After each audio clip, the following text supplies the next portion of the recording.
Hey, ladies and gentlemen, welcome to the Vicki Chats podcast. I have such a special guest in the studio with me today, ladies and gentlemen. Today's guest is someone who has dedicated her life to education, leadership, and serving others.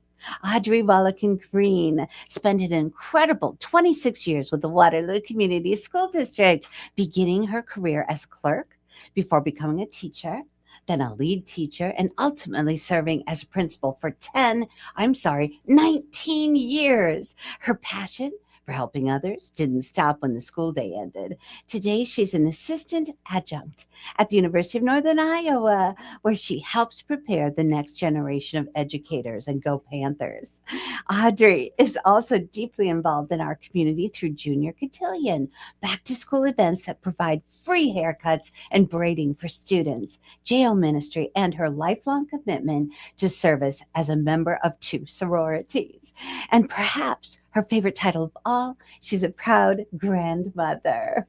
And today we'll discuss leadership, education, giving back, family, and what continues to inspire Audrey Wallican Green to make a difference every single day. Please welcome Audrey Wallican Green. Thank you so much. Oh, thank you, Audrey. It's such a pleasure and an honor. Thank you. Yes. So take us back, if you would please, to the beginning. How did you first become involved with the Waterloo Community School District? Yes, so growing up, I had no idea what I wanted to do. Imagine that. Imagine that. But I went to college because my mom wanted me to go. Imagine that too. Right? Yes. So after leaving college, you're just looking for a job. And so I got a job at Hoover Middle School, and I was a clerk at that time. Things happened in life, and I moved away, and I actually lived in Germany for a while, where I could where I could substitute teach because I had a degree. And I fell in love with that. I really did. So when I came back to Waterloo, they had the Wartburg Waterloo project, and I was able to enroll in that. And we had classes in Waterloo. They brought the professors to us, and it was just amazing. And so I started at Wartburg, graduated from Wartburg, then went on to get that master's degree, and just recently received my doctorate. And so I done with school, but I loved what I did, and so I continue as an adjunct, as an assistant adjunct, so that I can work with people who want to become teachers. Wow, that's amazing. Yes. So tell me, looking back over 26 years, what accomplishment makes you the proudest?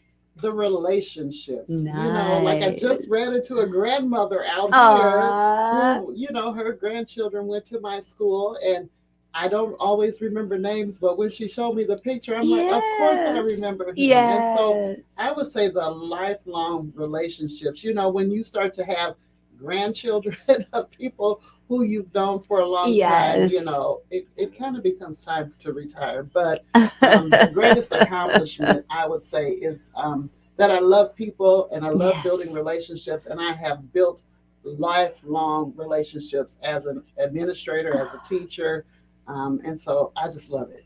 Oh my gosh.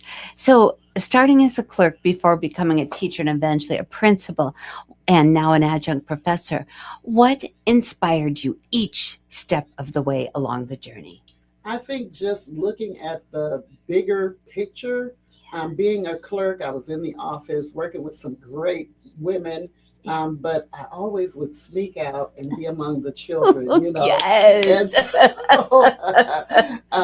Yes. And then as a teacher, the same thing, and just continue to want to learn more. I'm a lifelong learner. I'm still trying to learn some things. Learning more and being a larger impact was my goal. And so as a school administrator, I had that opportunity to work with about 600 students, multiply that with the parents every year. And so I might not remember names, but I was at College of Hair Design the other day. And there's a student, and I'm looking at her like, that's a Kittrell kid. Oh, and I may not know her name, but she went to Kittrell. And sometimes they won't come to me, but I will say to them, did you go to Kittrell? Yeah, Like, there you yes. go. I love I'm it. surprised you remember me, Miss Green. Of course I Oh, remember you, of even if they didn't course. frequent the office. Oh, that's beautiful.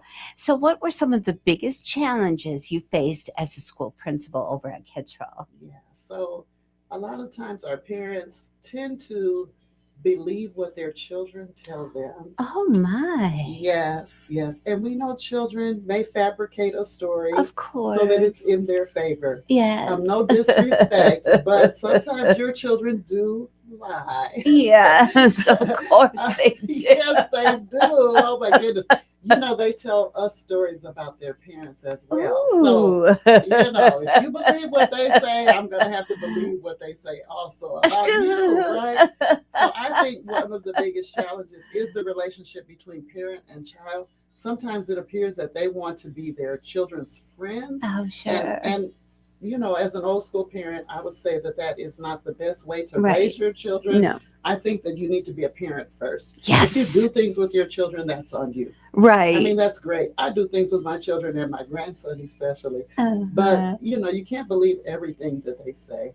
We are not there to punish your children. We are there to help to raise your children, really, and to teach them the things that they need in society. So help us to be supportive of us Yeah. because we're there to assist. That's all we're there for. So the biggest challenge is that I think the difference in the relationship between parents and children, which Mhm. has an impact on the educators that work with your children on a daily basis. Wow. And tell me, what qualities do you believe make a truly great teacher?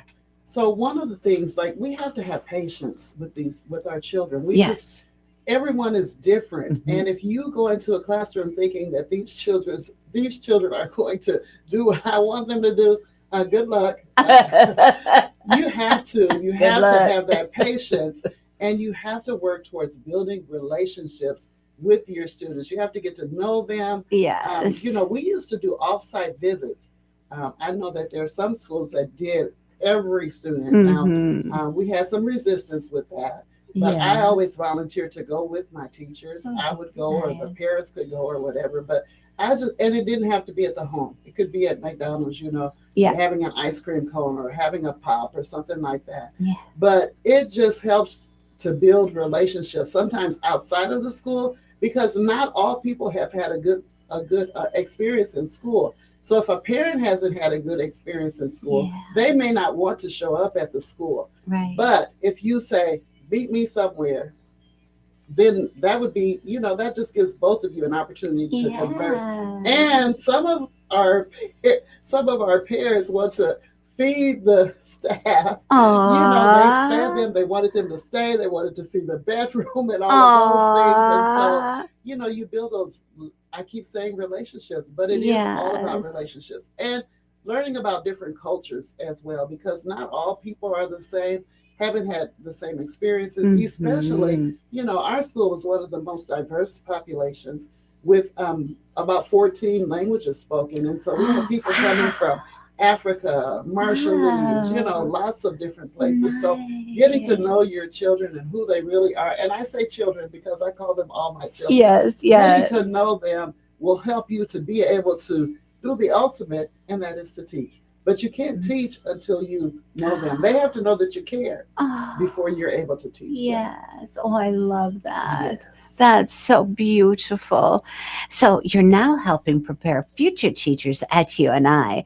What do you hope each and every new educator understands before entering the classroom? So a new role for me. I just finished my first semester, going into my Mm. second semester. It took me out of my comfort zone, you Yeah. all. But you know what? I require that they go out of their comfort zone. So Mhm. I had to go to Rhinebeck. And so there weren't many people who looked like me there. Oh. And I said, I'm going. And you know what? It was amazing. I was like, this is Yay. beautiful. I'm asking my Ooh. students to go out of their comfort zone, and Yeah. I'm going out of mine as well. So again, that patience, that stepping out of your comfort zone, Yes. and just getting to know people. Relationship. Yes. If you hear nothing else that I say, relationships are so important Exactly. in this field and others as well. having patience, being a continuous learner as Mhm. well, facing some experiences. Children will invite you to their church. They will invite you to their Oh. football games, their basketball games. Go. If you only have Yeah. 10 minutes to stay the 10 minutes and leave. Yes. But them seeing you there Mm-hmm. will make a difference. I Oh, guarantee that. yes. Yes. And what advice would you give someone considering a career in education today? Just do it. There you go. Do it. Just do I it. love it. Yes, we are in need of educators, you all. We Yes. are so much in need. Even substitutes are needed.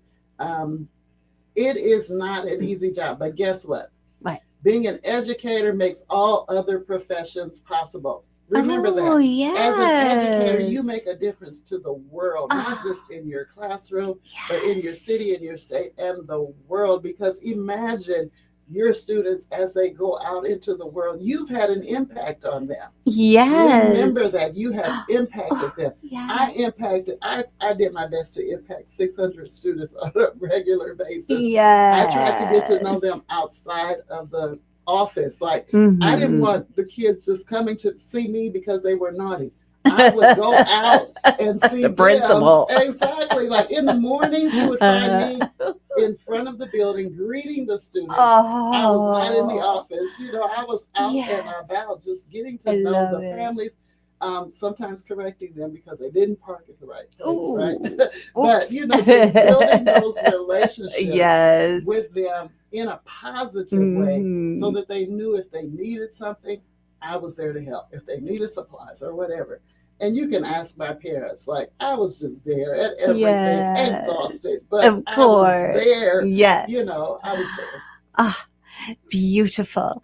So, was there a student or colleague who left a lasting impression on you? Yes. So this, I'm a crybaby, so I hope not to cry. Okay. But first, I'll start with Liz Crowley, who was just an amazing administrator, amazing teacher, just an amazing person within the community. And I learned, she's younger than I am, but I've learned so much from Liz because of her caring spirit and her desire to make a difference in the lives of all children. She was my mentor. I worked with her through the Cunningham Project, helping she was making the decisions and I was following along. And after that, I helped to build 3 schools. Imagine that. The last one being Kittrell, and just attending all the meetings, just learning all the ropes about building and all of that. But the student, she actually reached out to me a few years ago on Facebook, and she told me that our classroom felt like a family, and that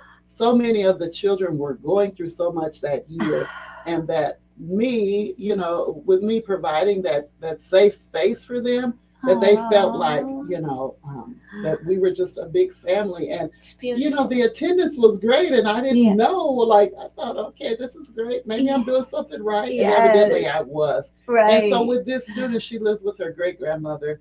And her great grandmother had nice straight hair, kind of like your hair. And then her hair was like my hair. When I wash my hair, it looks a little bit different. And so the grandmother wasn't able to really take care of her hair. And so I knew that I needed to give her a fresh start every morning. And so when she would come to school, I would make sure that her hair was right, maybe provide her with a different shirt or something like that. We even took her to get her hair done one time. She was so proud of that.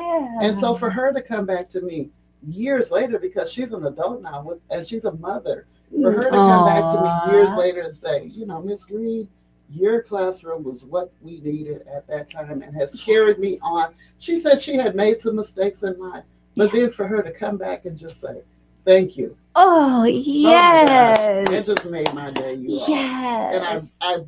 And I had pulled up the email here that she had sent me because sometimes you need that. I'm telling you, sometimes our days are so difficult. Right. We work so hard and it feels like no one really cares. Right. And then you have this student out of nowhere who looks you up on Facebook and just says things like that. And I have a few students who will say, when they have those surveys, who's your favorite teacher or whatever, Miss Green. And I'm like, oh, yes. That's why I did what I did. There you go. Oh, I love it so much. Beautiful. So what legacy do you hope that you left in the schools and communities that you served? I think the caring piece is really important for me.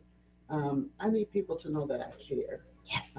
I do a lot of things in the community, in my church. You have to do different things. It's what I said at church yesterday. I told the pastor, I'm not going to preach, but I need to say this. If we continue to do what we've always done, guess what? We're going to get what we've always gotten.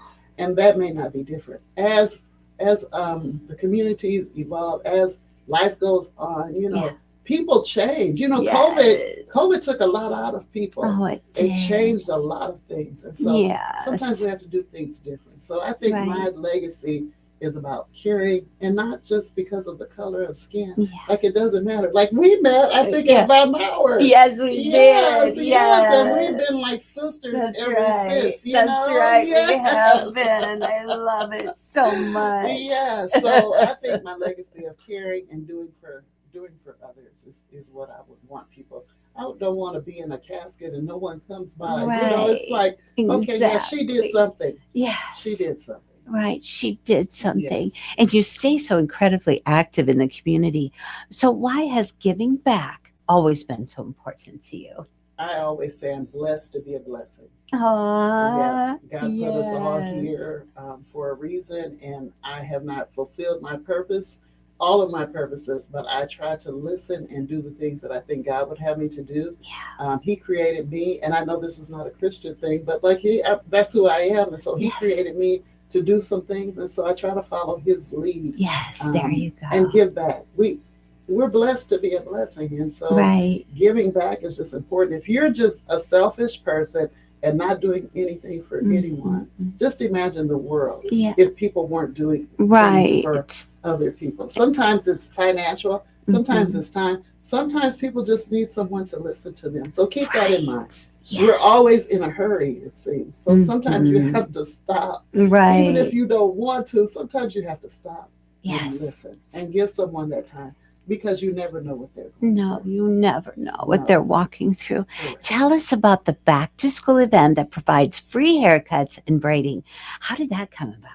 So my sister-in-law, who has gone on, Joyce Wilder, we used to do things together. We would, first of all, we went on a cruise together. That was cool. Ooh, wow. But we decided that we needed to do some things and give back to the community. So like collecting school supplies. And then we started doing hair. Like, she would do hair, I would do hair. We would get professional people in the community to do like 1 or 2 heads of hair. Wow. Because again, my student who would come to school and her hair would just kind of be there. She needed that fresh start. And so it grew. And so, you know what? There's another person who has taken that over, and I'm thankful for her, because I like to pass the baton because I'm getting older. And so Nia Wilder is doing that big event down at the Civic Center in the summers. And I'm just thankful that she is doing that. Now, my church, we still do some back to school things. In fact, we had an event yesterday. And we're trying to give back, give school supplies, because a lot of people are giving out supplies at the beginning of the year. But what about come Christmas and people don't have pencils? Some teachers will send kids to the office because they don't have a pencil. So our goal this year is to give some things later on, like in September. But then at Christmas time, take things to some of our partner schools and just provide those things, because you get things on sale beginning of the year, but come Christmas time, those things have tripled in price. And so always thinking about, what's going to come, and just buy a few things at Walmart, spend $20, hold on to those things, or take them to the school. I'm telling you, they will be able to use those things. So the hair braiding, you go down there at Civic Center. I went down last year and the year before. And people are volunteering their time. They're not asking for money. They're cutting hair. They're braiding hair. Simple. You're not going to get the $200 styles, but you're going to get something that's going to make your child look presentable and build that confidence in your children so that they're ready to return to school to learn. Right. So that's the Junior Cotillion? No, that's the back to school event. Back to school. Okay, let's talk about Junior Cotillion. Yes. So the Junior Cotillion, again, Joyce Wilder and I, we did a lot together. We were sister-in-laws. So we did, there was another group who had done the Junior Cotillion. They chose not to do it again. Okay. And so there's a big senior cotillion. Okay. But you know what? Sometimes our kids get lost when they get to high school. Sure. And so we have an 8th grade group of people that work together to put on this cotillion. And so I hadn't done it for a few years, and another person was doing it. And she had a lot going on, and she decided she didn't want to do it anymore. And so I picked it back up for a year. But okay, then I'm older. I found a mom who said yes, and I was so thankful. So this past year, I worked with her, more or less being her treasurer and the person that she would just ask questions of, opinions of. And so so she had monthly events, sleepover, community service, different things where we would meet with the girls and just help them, with the etiquette piece. Had speakers come and all of that with some depression issues. These kids are going through so many things that we are just trying to provide them with some things up front that will help them in life, And so it was beautiful. They dressed up on that last day. They put on their beautiful dresses and they danced with their father or their guardian. And, it's just a beautiful culmination of the year, really. Like we start normally October and it ends the end of May. So pretty much a school year. Beautiful. They cannot get in trouble at school because the person who's over it, Denisha, works at the school, so she knows what's going on within the school. And so, it's just been great. You build relationships again too with these kids. Teenagers have it hard sometimes. Of course, and so just being that person that helps them to make it through. It's beautiful. So what life lessons do you hope students will walk away from that experience with? Yeah, I think knowing that you have a support system. Yes. Yeah, knowing that you have someone who is available that you can talk to. The etiquette piece, I would never ever, first of all, I don't curse, but I would never ever curse in front of adults. That would get you a beating. Right. Yeah, but some of these children are very disrespectful. I just can't believe it. And so we hope that our young ladies learn about etiquette, the positive things to do, so that they can continue on. We talk a lot about careers and futures and things like that. So hopefully something sticks with them that they can take throughout life, and be somebody, just be somebody. Be somebody. Be a great citizen in the community. Yes. And jail ministry. Oh my God. How fascinating and how profoundly beautiful. Can you tell us what life lessons, or not life lessons, but what has that experience taught you about grace, hope, and second chances? Yes. So, Mary Kathy, she came over to my school and she just was coming and doing this after school program. And she said to me one day, I turned your name in. I was like, for what? And she said, for a jail ministry. And I was like, you want me to go to jail? I could have been one of those people, but I changed my ways. That's cute. I love it. And my dad would not have had that. Yeah, right. Yeah.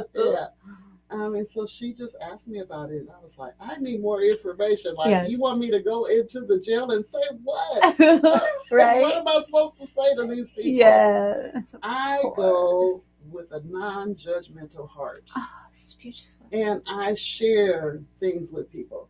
One of the most important things, I think, is that you have to forgive yourself. Oh, yes. And sometimes people hold on to things, but we have to forgive ourselves before we can forgive other people. Yes. And so I encourage them to do just that. Forgive yourself. And then let's work on, work for other things. You are queens created in his image. And so he didn't create junk. He created queens. And I tell them that. And so we talk about different things. And I don't go and read to them. I talk with them. We have conversations. We sing songs. We pray. Yes. We have church. Nice. And then I encourage them when they get out to find a church home. And I tell them what church I go to, but I also talk about other churches that I have visited, because you don't know what they need. Right. And so I just provide them with resources. Nice. And I take them the daily bread so that they have that to read. They have plenty of time to read. So, the Bible, they have access to those. But I get something out of every time that I go down there. I get something. So I give to them what I have. but I receive also. I receive a blessing every time I go to that jail. It's just amazing. They're open, they communicate, and it's just a great experience for me. So if you're interested in that, like, I have resources for you. Oh, I love it though. Can you tell? I just love it. Yes, I love going down there and spending about an hour with the ladies. It's only about twice per quarter, or sometimes 3 times per quarter. And I told them I can go by myself, no problem. Yes. And so a lot of times I do go by myself. But my daughter will be going with me the end of August. So I'm proud of that. We'll work together and we'll come up with a topic, and we will share some information with the ladies. But with my daughter, imagine yes, that. Yes. How excited exciting. Yes. Oh my gosh, I love it. And you're a member of 2 sororities. And how have those organizations influenced your life and your commitment to service? Yes. So both of the sororities that I'm part of, one of them I need to become active again, the one that I pledged way back in the 80s. Oh, sure. Share my age right there, right? Yeah. But they're both founded by educators. So the one that I'm most active with at this point is right here in Waterloo. And all that we do is about educators. We give things to new teachers. We celebrate retirees. Sweet. So we meet, and I try to get to the meetings. You see, I have a busy life, but getting to the meetings and doing fundraisers and things like that so that we can give back to the community. That's the biggest thing of both of my sororities, Sigma Gamma Rho and Delta Kappa Gamma. Both are really important to me. So just being a part of women who want to, again, give back to the community, give back to educators, because educators, again, make all other professions possible. Yes, there you go. Yes. Mic drop. That's right. Yes. So when you're not working or volunteering, what do you enjoy doing to relax? Okay, so my grandbaby does not allow me to relax, but I love him to death. I love crafting. I love crafting. And so I have been making these beautiful ties. And so I may go in the basement, and I meant to bring one today, but you know how life goes. Yes, I do. Will go in my basement and I will spend literally hours working on these ties. So you just go, like when I leave here, I'm going to Goodwill, guys. Yeah. And getting some more ties there that I you don't go. need. But you just put jewels on them or whatever you want to put on them. Sweet. And they are really, I have to say, they are really cute, you all. Yeah. I've worn them, and they become conversational pieces. People are like, what is that? And I'm like, it was a man's tie, but now it's a lady's There necklace. You go. Yes. So I love crafting, and I love doing that. I do some traveling, but I hate packing. So, that makes life difficult if you're a traveler. I have traveled quite a bit, though. Living in Germany, I had lots of opportunities. So, and then my parents live about 3 minutes from me. I should say I live about 3 minutes from them. And so I'll go over there, and they are just sometimes hilarious. I'm like, oh my goodness, who are these people? And them as grandparents, I'm like, who are these people for real? Yeah, I love for real. Spending time with my mom and dad. I'm blessed to have had them, and they are still together and still doing well. 65, I think, almost 66 years together. Oh my gosh. Yes. Do they still live in their own home? They do. They live in their own home. Yes. I mean, you see them slowing down, but I slowed down as well. Of course. But it's just a blessing to be able to see them. And people are, people ask, like, would you move? Not as long as my parents are here. There's no way I would move. Right. I'll take a little vacation, but no way I would move. I'm enjoying being around them and watching them as they continue to sometimes be hilarious. Yes, that's, like, sometimes I don't know who they are. Like, really? Who are you? My dad, I'm telling you, around his grandchildren, he's a whole different person. Oh my goodness. How cute is that? I know. He's like, hey, come here, give me a hug. What? You need some money? You need to go to McDonald's? He didn't have McDonald's money, right? Oh, that's adorable. Yes. So tell me, who has been one of the biggest influences or mentors in your life? Yeah, so I already mentioned Liz as a professional person, but my mother, oh my gosh, my mom, she's just amazing. she over the years she has done it all. The housework, like we didn't really learn about all those things, Yeah. the work, the home life and all that Yeah. stuff because my mother just did it. Yeah. Like Mama washed our clothes. I mean, we had to wash dishes, but she cooked, she cleaned, she did all of those things. Wow. She was a stay-at-home mom. Oh my God. When we were young, she used to do some work outside of the home, but she was a stay-at-home mom most of our lives. And so when we would get home from school, she would have dinner ready. She would cook breakfast for us and all of that. So, and she is so patient. She was very patient with her husband, aka my dad. Her patience, her love for her family, all those things just have helped to make me the person that I am. You know that life is not perfect. I've been married almost 40 years. It'll be 40 years next year. Wow. And that's not an easy thing to be married to one person. Now, 2 or 3, baby. Yeah. One person.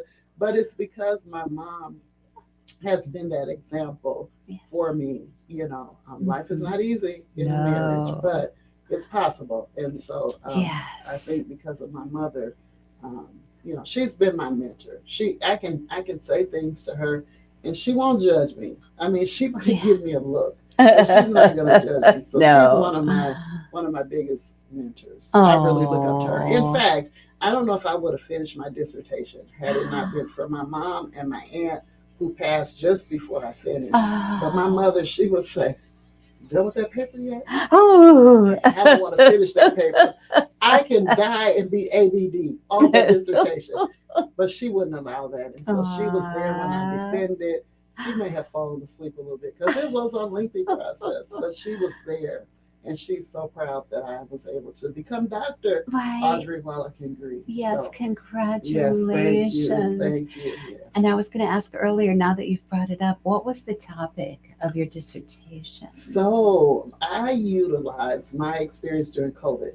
So it's all about, it was an ethnography. It was all about administrators during COVID, which was a very difficult time. If you haven't talked to an educator, ask them about being virtual when the kids are jumping on the bed and only 5 or 6 are there when you have a class of 20. My teachers did not like the time that they've spent on virtual instruction with students. So it was about COVID. And I would still like to learn more about the after effects because I just see some different behaviors with students after COVID. Fascinating. Yeah.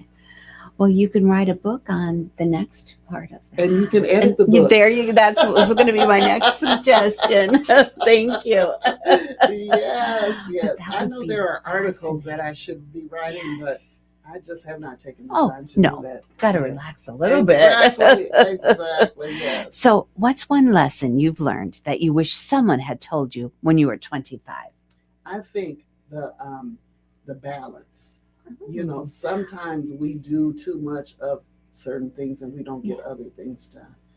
And I'm still working on that. At 64 years old, I'm still working on that. That work life, that life, all of those things. I'm not good at relaxing. I'm working on that. I'm a work in progress. We'll be a work in progress until we die. So I think I wish someone had laid out something for me as far as being able to balance something. Sure, of course. Yes. And congratulations on being a grandmother. How has that role changed your perspective on life? Yeah, so my daughter, my oldest child, she has a son. His name is Hendrix. And oh my gosh, he is the apple of my eye. Oh, how cute. Yes. There is nothing like being a grandmother. I was actually in the room when he was born. I was in the room, yes. And so my daughter's like, "Can I see him?" Well, they were taking care of him, but we got to go over there, Yay! It's just so different. Like you want the best for them. He has a bank account and has some money in it. Nice. He has a little business, and I just want the world for him. I do not want to spoil him. I want to love him, and I want to show him the direction that I would want him to go in. I allow his mom to be mom, but I do a lot with and for my grandbaby because of the legacy that I want to leave for him. He's just precious. He's an old soul, you all. He really is, because he's around me and Bots, as he calls him. And he's around a lot of older people. So, but you know what? It's just different being a grandparent. You can send them back home, but I don't like to send him back home. No, I like when he's at my house. You know, he just brings joy, laughter. Okay, he's in love with Michael Jackson. He saw that movie like 5 times. So he has a bedroom at my house. I think I'm going to put some Michael Jackson stuff on the wall along with his pictures because, hey, if you want to dance, Mimi has money that I can help you to learn to dance like Michael. Because right now, my baby has no rhythm. Just FYI, no rhythm.